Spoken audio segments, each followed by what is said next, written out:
Chapter 5. One step back, please. Because of the way I have chosen to write this book, I am going to make another assumption about you. I'm going to guess that if you have been thinking about suicide, then you've also been thinking about how to do it. Sooner or later, when any of us gets into this frame of mind, we begin to consider just how we would actually do it. Suicide is not only the ultimate and forever decision, it is also the ultimate how-to project. But since I can't guess where you might be in your thinking, I'm going to have to make some educated guesses. I'm going to ask you to consider doing something, not for me, but for yourself. Let me back up just one moment. It is not an easy thing to kill a human being. Even if you plan to do the job yourself, you have to give some thought as to just how you will do it. In my business, we call this subject the method or means. And when we are working with a suicidal person, we will ask, how do you plan to take your life? If the person says, I don't know yet, we consider the risk much lower than if the person says, with a .45 automatic pistol on Friday afternoon at 3 o'clock. In a word, the clearer the plan, the higher the risk for suicide. Since I can't possibly know what sort of plan you might be considering or where you are on a possible timetable, I have a suggestion that may sound a little screwy. If you've always thought that psychologists were pretty screwy anyway, here's some proof.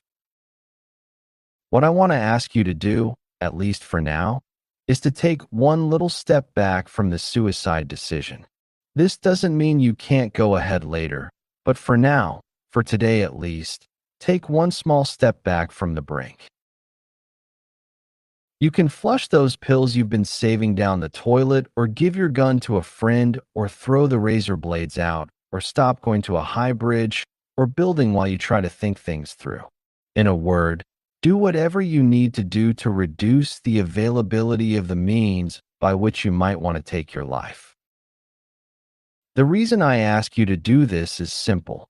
Any of us can be tempted by a perfect opportunity.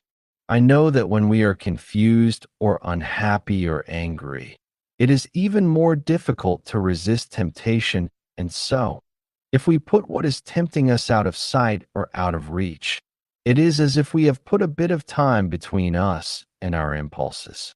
And once you have taken one step back, sometimes you can see things differently. Sometimes you can't, but sometimes you can.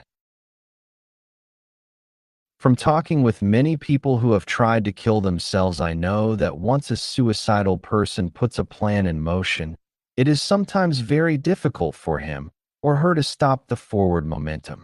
I have even had people tell me that, at just the last minute before they tried to kill themselves, it seemed as if they had to go ahead and try.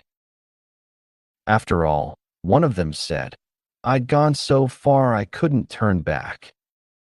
It is never too late to turn back. So maybe it would help to think of things this way. None of us is going to get out of this world alive. The clock is ticking against all of us. It is never a matter of if you will die, but rather only a matter of how and when. That statement may sound a little grim, but then it isn't like we aren't talking about serious issues here. Try as we might, none of us can avoid this business of dying. It isn't like the comedian Woody Allen once joked, I'm not afraid of dying. I just don't want to be there when it happens. No, dying is the one appointment none of us gets to cancel.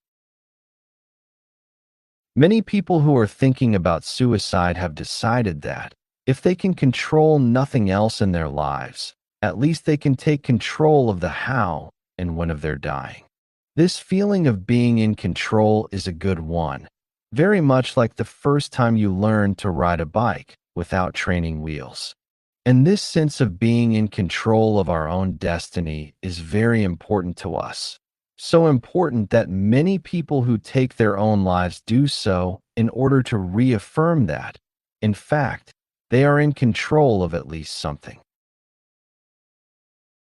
But the bad thing about suicide plans that have been put in motion is that they can sometimes take on a power of their own, a power over which the sufferer loses control. Suicide may be the ultimate exercise of personal power, but it should never become an obligation.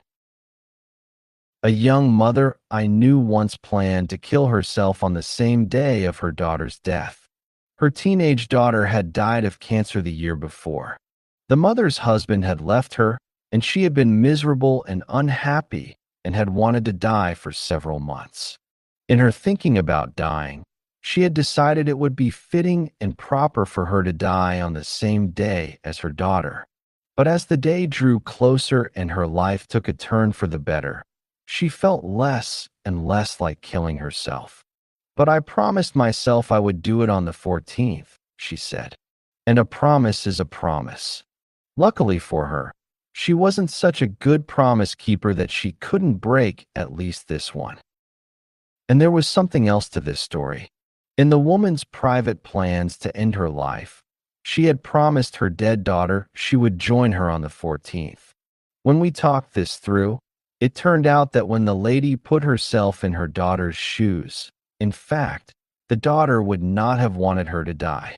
Relieved of this burden, the woman was able to remake a different kind of promise. Please understand that I am not telling you to give up your plans to die or your thoughts about how to do it. That would be silly of me. I can't control your thoughts, and neither can anyone else.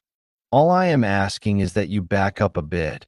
Give yourself a little breathing room and a little time to mull things over. Somewhere in the rest of this book, you may find something that will help you change your mind. Or, in the next few hours or days or weeks, something may happen that you didn't expect, something that will give you reasons to live. So, for your own sake, please take one step back.